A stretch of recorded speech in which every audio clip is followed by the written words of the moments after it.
I'm Pepper Jack Jones. Mr. Jenkins, pleasure. All right, nice to meet you, Mr. Jenkins. This is Live in Headlock, little interview I'm trying to do out there to help the indie guys. On this, I ask you a series of questions. I do not edit my YouTube channel, so if you screw up, hello YouTube screw up. So, welcome to the club. There you go. First question I have for you is, who trained you to be a professional wrestler? Jay Andrews and Chuck McMullen, the main guys who put effort into training me, teaching me the bumps, but it was hard work. A lot of, especially for a bigger guy like me, I don't have as much wind as the skinnier fellas. But I know about that. just they helped push me through and didn't let me quit. So. Well, let me ask you, how hard was the training? Is there anything you've had difficulty with? Well, I played college football, and I was an athlete going through high school. But wrestling is a different type of conditioning. I mean, 100%. And just picking up the acrobatic side, the side of it, the flip bumps, the breathing while you're bumping and stuff like that. And that to me was the most difficult part, just figuring out how to not be so blown up after everything. So. I'll tell you in a little while on that part, but anyway. All right, who inspired you to get into professional wrestling? Was it a wrestler, family member? Who was it? Well, as most wrestlers, and I started watching wrestling when I was a kid. Me and my dad would watch Monday Night Nitro because at the time the Attitude Era was going around. He didn't want to watching strip poker on TV. Oh, So we watched Nitro, and just watching guys like Ric Flair and great entertainers get in the ring and just have matches and. You say a guy stripping and you name Ric Flair, really? Well, yeah. Well, at least he did it in a tasteful way that a kid didn't know what he was doing. Yes, yeah. Well, what is your favorite match to watch from TV wrestling? Want to go back and study, anything like that? I really enjoyed, because I'm a bigger guy in wrestling, I really enjoyed the series of matches between Undertaker and Shawn Michaels at WrestleMania, the one he did at 25 and the one he did at 26. Them were really good to see a bigger guy like Undertaker have a great match with a smaller guy and make it believable. And the matches were off the chart. I agree 100%. Out of the two, which one do you like the best? 25. 25. Everybody says 25. I'm just curious. All right. I don't want to see Shawn Michaels retire. That made me sad. Yeah, it happens. Everybody's got to do it, bro. Well, what is your favorite match that you have been in so far? Well, I'm new to the business. I hadn't had as many, but I would have to say the last show at the Hideaway with Shaky McMillan. It was the first match I got to showcase some of my ability and go in there and mix it up with guy one former, tag champion of the organization. So able to go in there and I came in on the losing side of the stick, although he used a cup. I was robbed. I was robbed. Okay. You were certified. I was certifiably robbed in that match, but it was a great time. Cool. All right. Well, have you had a favorite moment yet? Could it be your debut with Lucas Frost as his grand security that's certified? Yeah, that was cool. It was really fun standing on the side of the ring. Of course, Lucas is a heat-seeking missile, exactly. And to have kids spray us down with silly string and one got me dead in the snout. That stuff is so nasty. And you cannot breathe once No, that hits you your cannot. nose, the fumes. That's like poison. And that was pretty cool. Lucas, altogether, just working with him is a blast. Okay. All right. Let's see. Give me a wrestling story. You got one so far? Funny? Yeah, I got my very first moment in wrestling. As you know, you usually grow up in wrestling as a security guard to a referee. My first chance, they said, "Hey kid, you get to be in the ring for one." I was a referee, and I had a referee shirt, and I had these slacks. All right, but the slacks were a little tight. I'm a bigger boy, and the slacks were a little tight. I go to a pin, and they rip from my middle area to make this as clean as possible, all the way down to my ankle. Luckily, I was wearing underwear that day, so the crowd didn't get a free show. And Well, and then it got so I knew it happened, so I just tried to just finish the match. But it got so bad the promoter sent another referee in there, and Looked like the boys trying to. Mike Carter tried to duct tape it Wow. around, but it was Yeah. just a hot mess. Yeah. All right. Good. What do you think of TV wrestling? The good of it and the bad of it? Well, at the end of the day, they all it's on TV. They're making money and some, so it's good. Whether we like it or not, it's different people's opinion. But my personal opinion, the good of it is today we have so many different promotions. I mean, you got Lucha Underground, WWE. Obviously, they got the NXT, which is basically another promotion in itself. We got TNA, Global Forces starting to come up. I mean, you got all these, and it's almost kind of like our version, today's versions of the territories back in the day. So the good, I think, is more opportunities for guys to find a place to work.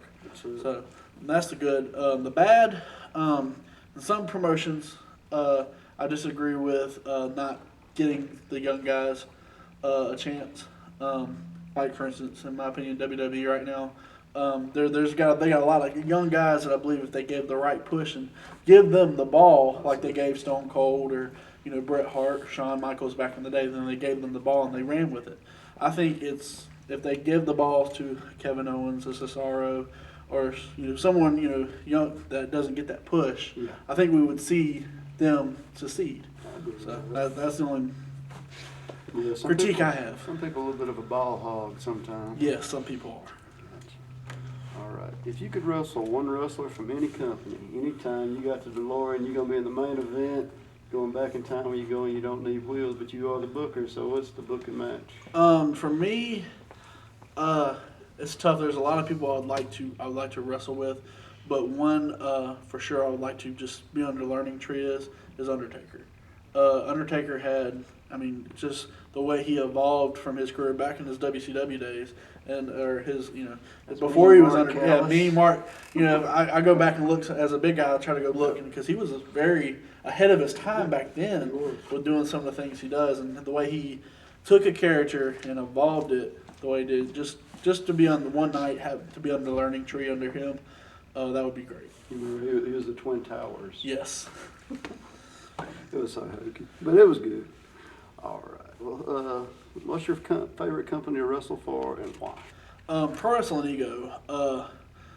Obviously, because it's my home company, and not only that, the promoter's great. All the wrestlers get along.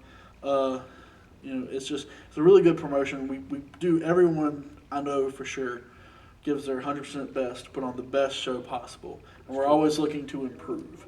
And that, from coming from a competitive background, that inspires me to pick up my game and to Pro Wrestling Ego by far. We got the best wrestlers, put on the best shows by far. Sweet. All right. Well, if you could wrestle as a bad guy or a good guy, now so far you've been the bad guy, right? Yeah. What would you prefer? What's your personality you want people to see? Well, as the story goes, it's easy to get people to hate you.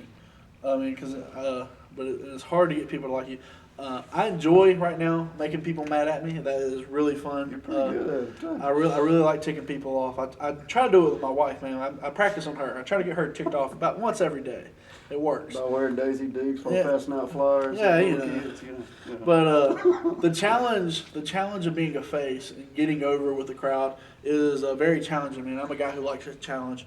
So eventually down the line, I would like to try my hand at being a face, because you got to be able to do both. That's true. All right. Who is your favorite person to wrestle and why? My favorite person to wrestle. In training, I've got to mix it up with a lot of guys. The last show with Shaking McMullen was a blast. Being able to bump. I like bumping. Being able to move around a little bit. I've had great exhibitions matches with Dark Fury and Max Glory, Chuck McMullen. I've had a lot of great opportunities. So just to pick one, I'd have to pick Dark Fury. He's an athletic cat, and he's you gotta step up your A game to be in the ring with him, and you gotta get your wheels going. I don't know if you've done this yet. Have you been any tag masters so far? Yes, the last Byram show. Okay. Now, what did you like doing better, the singles match or tag match? Both of them are unique in a way because your tag you have someone out there to lean on in your match, especially being a young guy learning. That helps. I mean, I tagged with Lucas, and who else better to learn from? But singles matches, you're out there, no net, and that the adrenaline rush from that is phenomenal. Just flying with no net is that's the only way I know how to describe it. That's it, basically. Pretty awesome. Well, what is the move you're going to use as a finisher? What do you call it? I've been using a spine buster type, and I've been trying to make it my own. I guess I'm gonna call it, putting them to justice.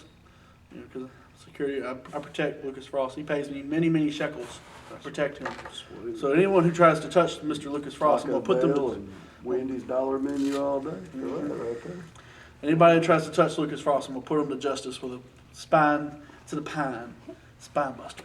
All right, well, this is the last and final question, but who's been there for you in professional wrestling on a personal level? If you'd like to thank them, here's your opportunity.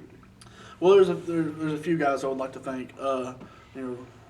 Jay Andrews, he's the owner. He's been great to work with, and he's allowed me to bounce ideas off of him.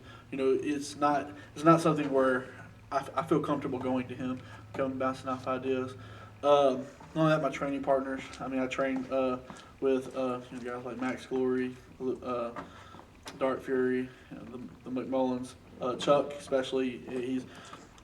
He's very good at communicating with you and being able to talk to him when you're up and down, how you feel about something, bouncing ideas off him. And he's a straight shooter too. He's going to tell you when you stink, absolutely, and he's going to tell you when you do good. But the important thing is he's doing it because he wants the best out of you.